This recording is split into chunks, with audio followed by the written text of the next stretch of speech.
very much for joining us this afternoon. Now, a U.S. immigration court has granted former Finance Minister Ken Ofori-Atta a lawful permanent residency in the U.S. This follows Mr. Ofori-Atta's brush with U.S. immigration laws over the expiration of his tourist visa status. But what does this mean for his legal battles back home? Sisters Donwolo Esquire joins me in studio for a quick chat on this.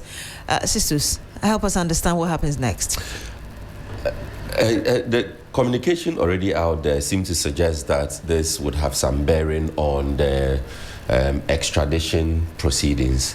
Well, the information we have and what we know so far is that this merely resolves a residency permit issue which Mr. Ofori-Atta had with U.S. authorities, and in no way has any bearings whatsoever on the extradition processes that are still ongoing. You recall that he was picked up early January for what they said was an expiration of his tourist visa, and so it had expired in late 2025, and so early January he was picked up and he was kept in detention for about 3 months, released somewhere in April, and the processes had been ongoing since then. So what has happened, and this happened on the 15th of this month, was merely a regularization of the processes. His defense counsel had argued in the immigration court that what was happening in Ghana amounted to a witch hunt. Also, you recall that is an argument that has been made over and over and over, even in the media interactions that we have had on this particular case. And so the court is merely granting Mr. Ken Ofori-Atta permanent residence to reside in the United States of America. It does not mean the extradition will not happen again. That is a separate legal process that will be followed. And I'm sure that it is still ongoing. Again, it does not mean that it is citizenship that has been granted him. So those are the things that the clarity we need to bring to what happened. I've seen court cards, obviously not from us, but indicating that the extradition case has been halted. What you're telling us in the submission you've just made is that this has no bearing whatsoever on any case leveled against him whilst he remains in the U.S. At all. The other thing we should use to buttress this is that this was handled by immigration courts. But the extradition process is a Department of Justice proceedings or processes that will be followed through with. And so the two of them are separate legal processes. Neither of them have a bearing on the other. It's a point that we must emphasize. The U.S. merely said that your welcome into our country was overstayed. You overstayed your welcome. Please, we are putting you in detention whilst you work out the processes. His lawyers went to court, and the court could deny him or approve of his stay. And eventually they approved of his stay. Now, on the other hand, Ghana says that this is our former finance minister. He has questions to answer in his management of the economy. And he has left Ghana and he's residing in the U.S. Based on our common or mutual agreement that if somebody commits a criminal offense and is in your country, you will allow us to bring back the person into our country for prosecution. Based on that agreement, allow Mr. Ken Ofori-Atta to come back into Ghana to come and face the legal processes for whatever offense he may or may not have committed. That is the other leg of the process, and it has nothing whatsoever to do with this particular one. The last time I read about what's going on as regards his case, the information I had was that the Attorney General had begun putting in some other steps to bring Ken Ofori-Atta back. What else do we know beyond this? Well, we know that those processes still stand. Some have argued that this may somehow further complicate the extradition process. but it really would have no effect on it. It will come down to a decision of the U.S. government saying that we don't want to release this person based on 1, 2, 3 reasons. And the court may also have to come in to say that, look, the man has argued, and that argument has been upheld, that he may not face justice if he's brought back into Ghana. And so we don't think we want to release him to you. But that will be a different leg of the conversation. As it stands now, what we know is that the permanent residency status that has been granted him has no bearing on the extradition processes. What we also know is that the extradition processes will continue unabated. What we also know is that until the Ghanaian government withdraws the processes or the U.S. courts deny the Ghana government those processes, until that happens, we cannot conclude. Thank you very much. Sister Stonewolo Esquire, bring us an explanation, really, or interpretation of what the latest move by the court in the U.S. as regards the Ken Ofori case means for the ongoing cases in Ghana. Now, a civil society group, Election Watch Ghana, is calling on President John Mahama to appoint what it describes as transformational leaders to the Electoral Commission following the impending exit of 2 of the Commission's top officials. Deputy Chairperson in charge of Corporate Affairs, Dr. Bosman Asare, has resigned to return to academia, while Deputy Chairperson in charge of Operations, Samuel Tete, is set to retire. Both will leave office on July 31. Election Watch Ghana says the vacancies present an opportunity to rebuild public trust in the Electoral Commission and strengthen confidence in Ghana's electoral system. The group is also urging President John Mahama to appoint leaders who will prioritize transparency, innovation, and efficiency. It also opposes the promotion of current junior officers within the Commission, arguing that such appointment would not restore public confidence. Mark Ewusiako is a lead convener for Election Watch Ghana. He joins us live on the phone. Good afternoon to you, sir. Thank you very much for joining us. Good afternoon, Beatrice, and thank you for having me. Why does Election Watch Ghana believe the outgoing deputy commissioners failed to inspire public confidence? A very good afternoon to you, and a good afternoon to our cherished listeners.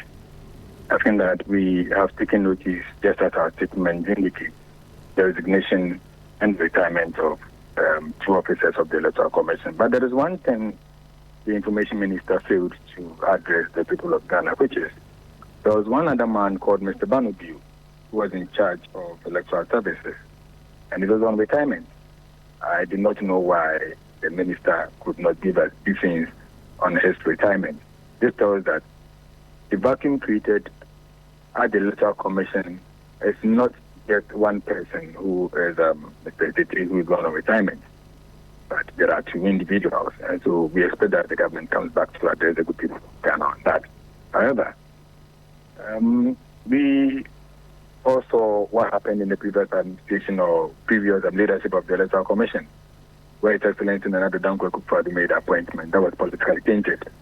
And this brought about the mistrust of the Ghanaian people to that independent organization.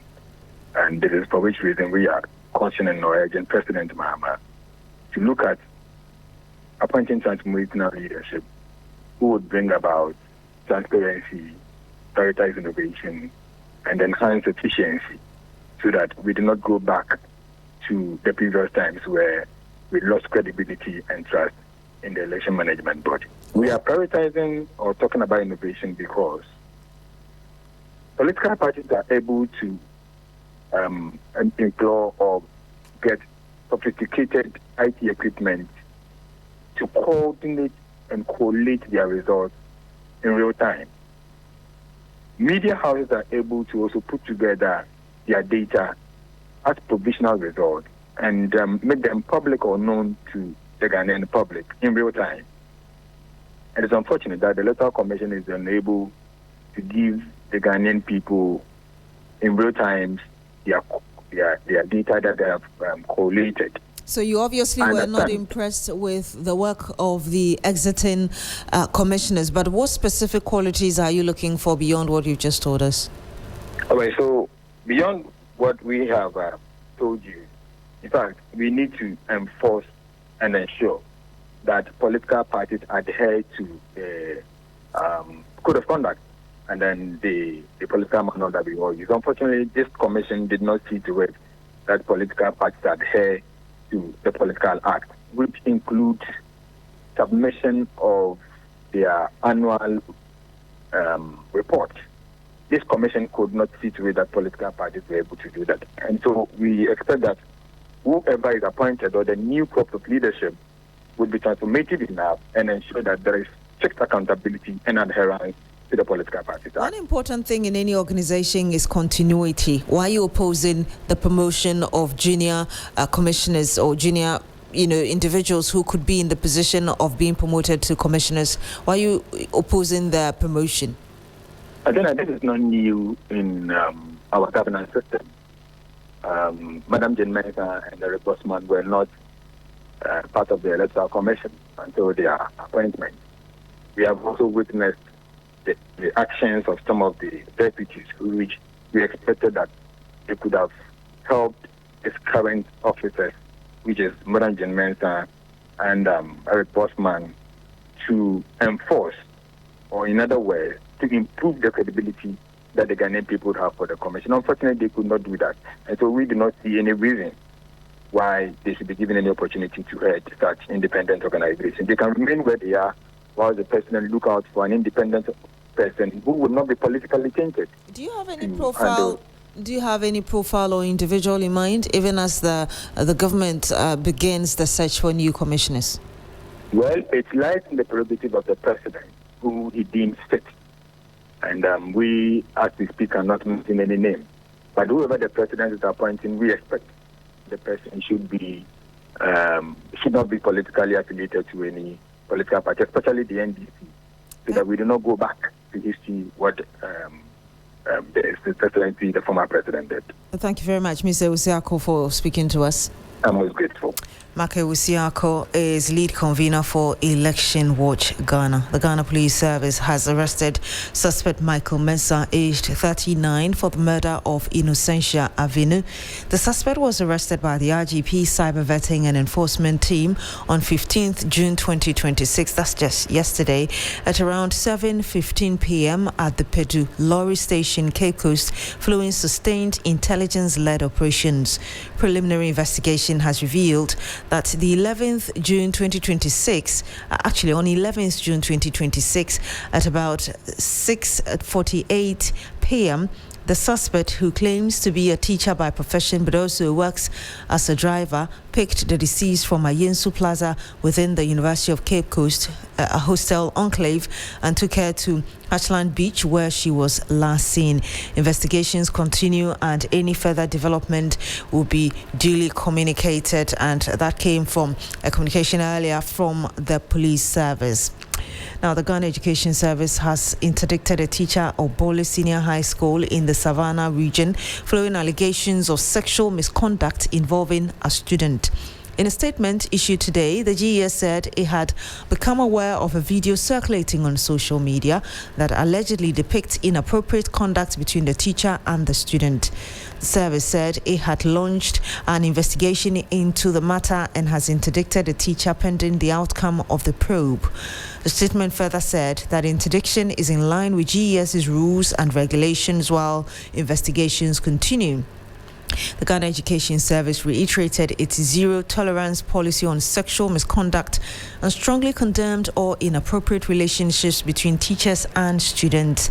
The service further cautioned staff to uphold the highest standards of professional ethics and conduct at all times. GES assured the public of its commitment to protecting students and said anyone found culpable would face the appropriate sanctions. Some more here, and the federal court judge in Canada is later this afternoon expected to hear an injunction application filed by Black Stars midfielder Thomas Partey after Canadian authorities denied him entry for the FIFA World Cup. The hearing is scheduled for 9 a.m. Eastern Time or 1 p.m. Ghana time. Partey is seeking to overturn the decision ahead of Ghana's opening Group L match against Panama on Wednesday in Toronto. Canada rejected his entry application, citing pending rape and sexual assault charges in England. Partey denies all the allegations and is expected to plead not guilty. The 32-year-old is currently in the United States with Ghana's World Cup squad and remains eligible to feature in matches scheduled there. The government of Ghana has also criticized Canada's decision, describing it as unfair and disproportionate. For several days, tricycle waste collectors in Kumasi say they have been forced to spend long hours in queues before they can dispose of waste at the OT landfill site. The situation, according to the collectors, has been caused by the breakdown of bulldozers used to manage and level waste at the landfill, slowing operations and creating significant delays. Frustrated by the challenges, the waste collectors have staged a protest to demand immediate replacement or repair of the faulty equipment to ease congestion and improve waste disposal operations. They warn that the persistent delays are affecting daily income and could undermine efforts to keep the city clean if the situation is not addressed urgently. Ibrahim Abubakar is my colleague in the Ashanti region. He joins us live on the phone. Ibrahim, I know you are following this story. What exactly is the situation there as we speak? Okay, so you have this side always I would say I'm sorry, Ibrahim, your line is not so clear. We'll have to call you back. But I know you spoke to some of the aggrieved collectors earlier. We can hear them whilst we try to reach you. The machine that they are using at the lamppost site is almost old machines. And only one who told you that the machine that we are facing, we are using at the lamppost site, that machine can help us to solve the sanitation problem in the Ashanti region. It's telling lies. It's not helping us. Then we are pleading to the government to involve in with this matter so that it can help us with a new brand machine. The top is almost full. The tricycle cannot even attend to the dark full time. So when they also finish with the down there, the cell plate that I'm talking about, it will help us for us also to get an easier way for us to offload the refuse. We need the government to step in. The mayor came in here, no results. He gave them 10 days ultimatum. Yes, still no results. As we are saying, joke on joke, today no Aboboya is going to sleep on landfill here. We are going to offload wherever we are parked. We are going to offload. Quite a disturbing situation in the Ashanti region there. Ibrahim Abubakar rejoins us on the line. Ibrahim, they are painting quite a serious picture there for us, but what can you tell us? You're there as well.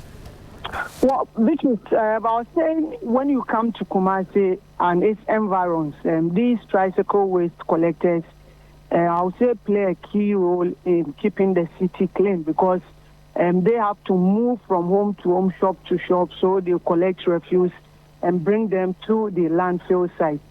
However, what should be a quick disposal process has now become a major challenge. Now, these riders will move, they will get there. Instead of spending maximum 15-20 minutes, they will now spend several hours and even in some cases an entire day waiting to access the dumping site because the bulldozers used to compact and level the waste have broken down. And for them, the long delays mean they are unable to make multiple trips each day, and this leads to reduced earnings and even increased operational costs. So they are just pleading with authorities to fix the issue so that they will restore normal operation at the landfill.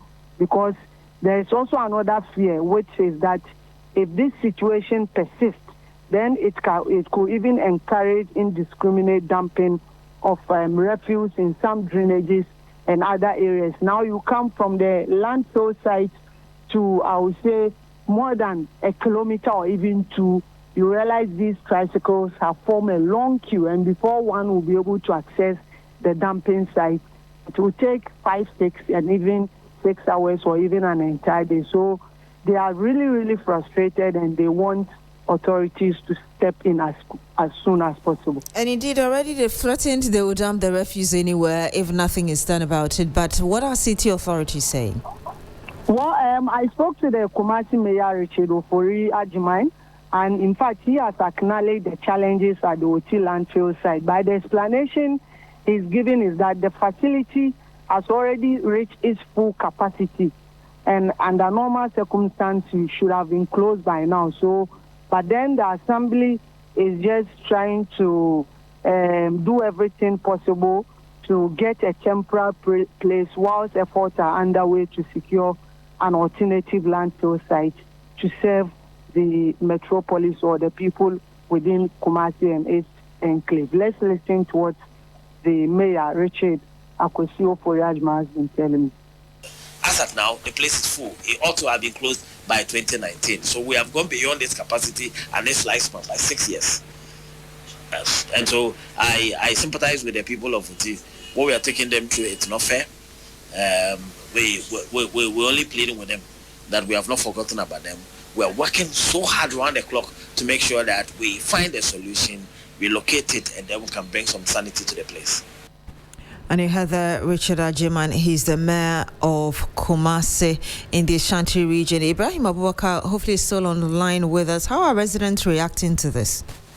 Well, they also want authorities to fix the issue because, like I rightly mentioned, the more these people delay at the dumping site, it means refuse will also be piling up in people's home and also even the central business district. For the past 3-4 days, most of these people have not been able to dump the refuse at the site. So you go to some communities, you find refuse that have piled up. So they also want authorities to even think outside the box because authorities are looking at expanding the cells, the dumping cells, but they said we should rather go into recycling so that most of the refuse we make can be put into good use. So the volumes that are going to the landfill site will drastically reduce. Thank you very much, Ibrahim Abubakar. He's my colleague in the Ashanti region here in Accra, resident of English Yamanfro, American Town in the South Municipal Assembly, equally raising concerns over heaps of refuse dumped unattended in the middle of the community for weeks. A situation they fear could trigger a cholera outbreak. Residents say the indiscriminate dumping of refuse in the community has become a major health hazard. They say the heap of waste attracts houseflies and emits an unpleasant smell, exposing residents to various diseases. Speaking to 3FM, some residents said houseflies from the refuse dump frequently enter their homes and bedrooms, creating an unhealthy environment for families. Residents further warned that the problem extends beyond their community. They claim the refuse dump is located close to a waterway, which is next to the Wager water treatment plant. The residents are appealing to the MCE for South, Moses Okanse, and the Member of Parliament for Botiano, English Yamanfro, Felix Akwete Okle, to intervene urgently before the situation gets out of hand. English Yamanfro, closer to Kasua, where the community here is known and called American Farm. Close to our 6 months here, we have been suffering from, we don't know how it all happened. We were here once, they call upon us, informing us they want to bring market closer to us. So there's a piece of land, they want to fill it, and then, so we're all thinking, okay, we never knew it was, they are rather going to bring us diseases. We never knew this is what they are going to do. And it's closer to the dam. So please, we are calling on the authorities to get closer. They should bypass the assembly because they are very much aware of whatever is happening here. And nobody is paying attention to it. There are diseases all over the place. And it's rainy season. We are suffering. Mosquitoes, flies, everything you can think of. And like we said earlier, if care is not taken, the whole country is going to suffer. Because whatever is happening here, they're all running to the dam. And it will be treated for the nation to drink from it. So please, they should stop it immediately. And you heard there some residents of English Yamanfro in the South Municipal Assembly.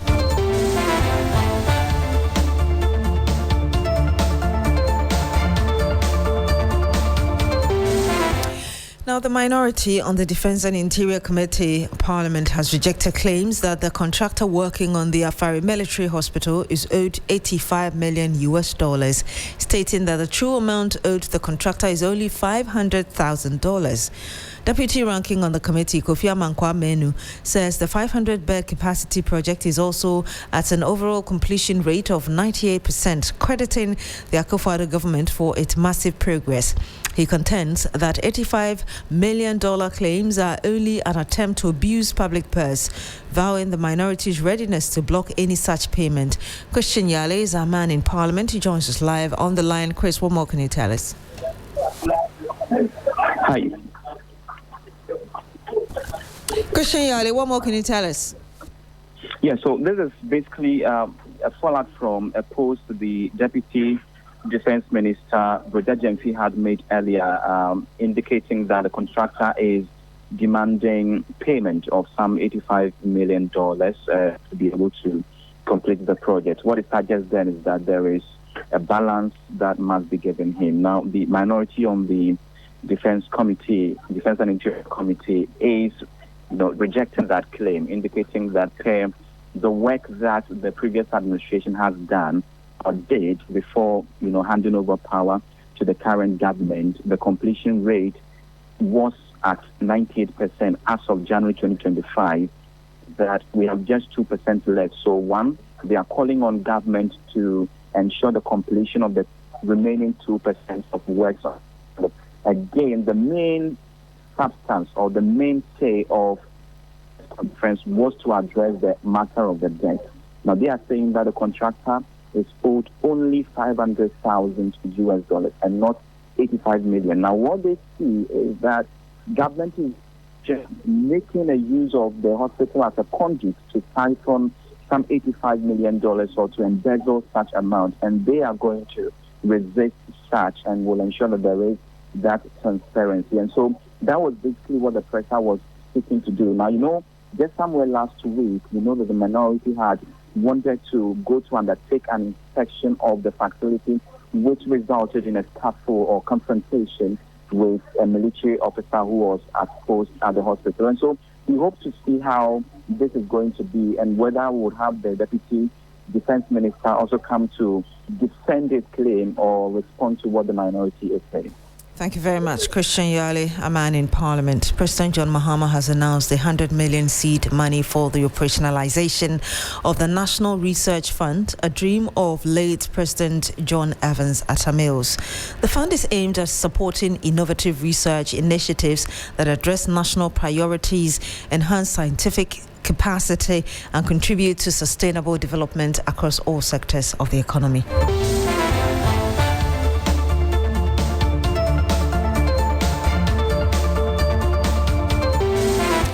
That's it for the Midday News here on True FM 92.7. My name is Beatrice Adu. Thank you very much for joining us this afternoon. Log on to shrenews.com for more news. Coming up next is Business Daily. Bismarck Awusa is standing by.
Hello, good afternoon and welcome to Business Daily on 3FM 92.7 with me, Bismarck. Also coming up, Bank of Ghana raises red flag over forged land titles and fake collateral documents as banks directed to tighten loan approval processes and sanction culpable staff.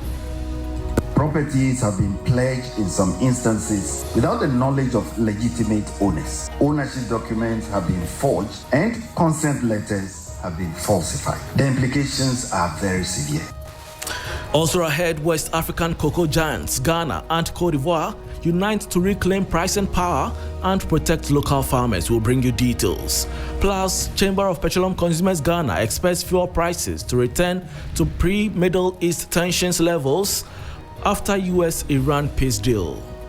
I am quite certain that this would also bring to some closure the issue of transport fare adjustments that was also being considered by even the transport operators. This is Business Daily. We'll bring you details of our headlines and other stories shortly. Please stay.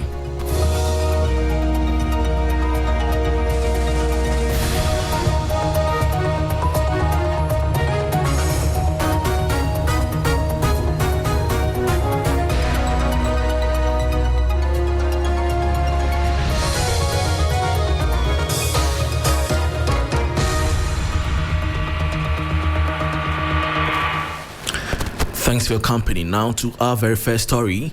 The Bank of Ghana has warned commercial banks to strengthen verification procedures after uncovering growing cases of forged land title documents, falsified consent letters, and unauthorized use of properties as collateral for loans. Speaking at a post-130th MPC engagement with heads of banks, Governor Dr. Johnson Isiama says the trend poses serious risks to loan recovery, weakens bank balance sheets, and threatens public confidence in the financial sector, urging bank executives to take decisive action against staff found complicit in such practices.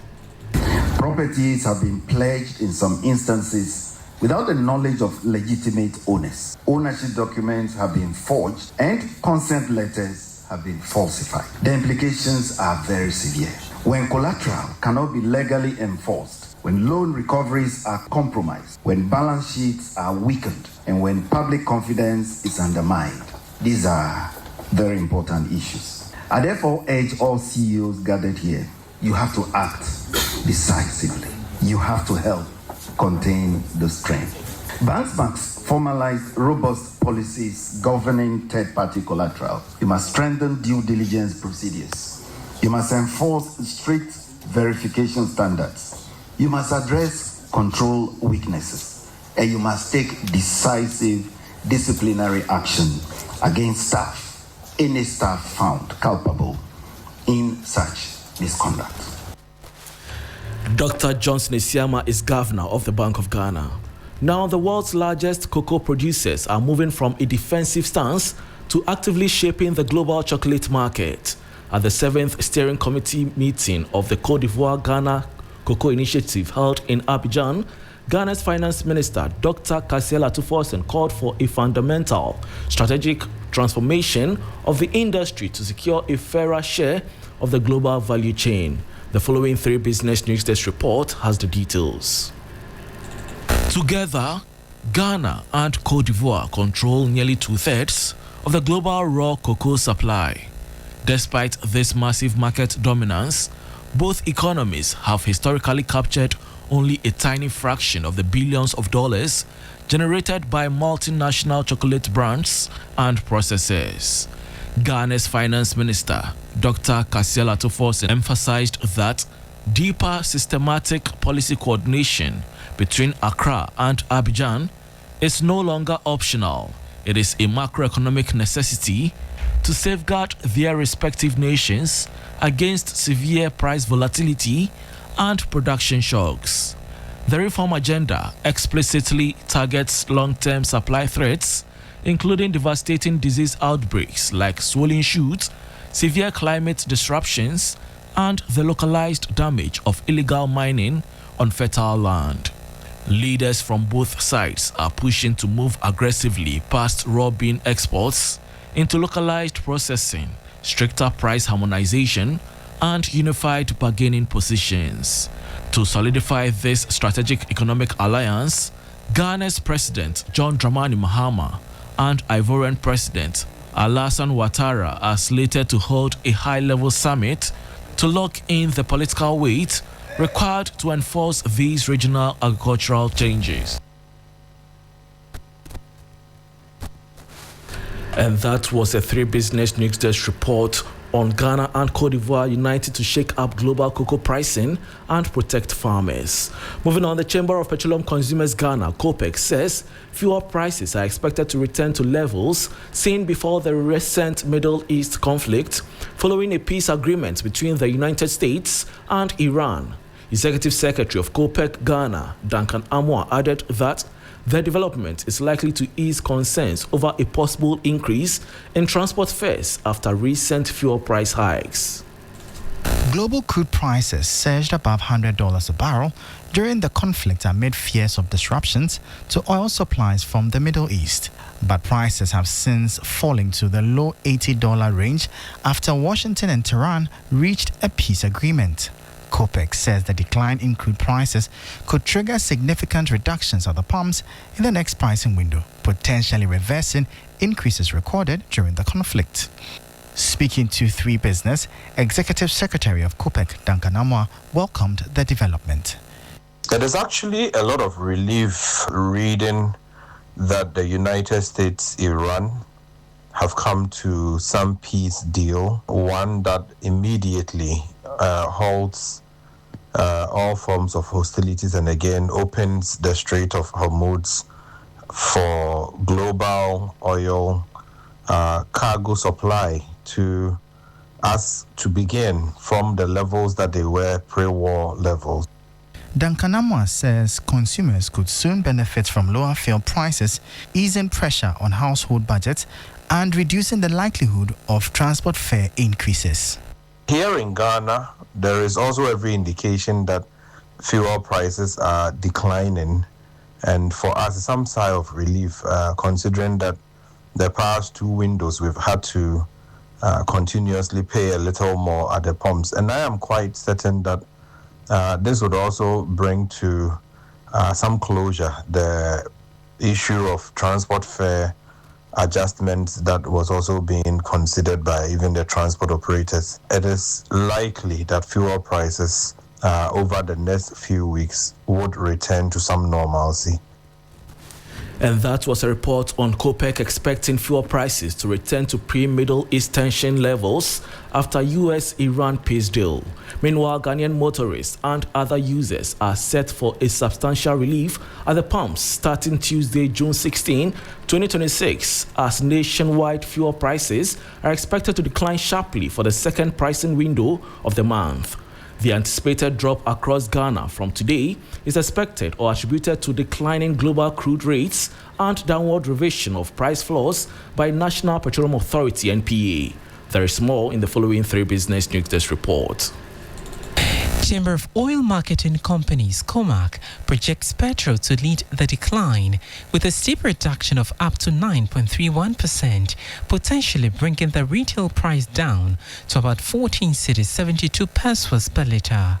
Diesel is projected to hover around 17 cedis 2 pesos per litre, while LPG prices will ease marginally to approximately 17 cedis 20 pesos per kilogram.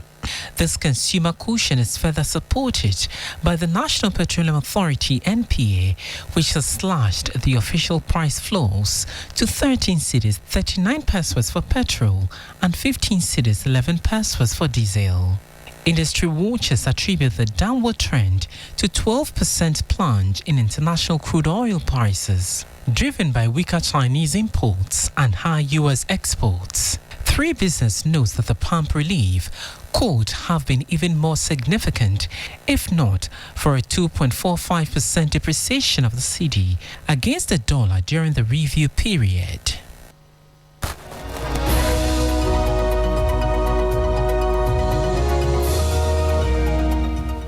And that was a 3 Business News Desk report on fuel prices expected to drop sharply across Ghana from today amid falling global crude rates and downward revision of price floors by National Petroleum Authority (NPA). And that brings us to the end of Business Daily on 3FM 92.7 with me, Bismarck Ausa. For more business stories, please check out our website 3news.com. Black Rasta is here for Urban Blend. Please stay.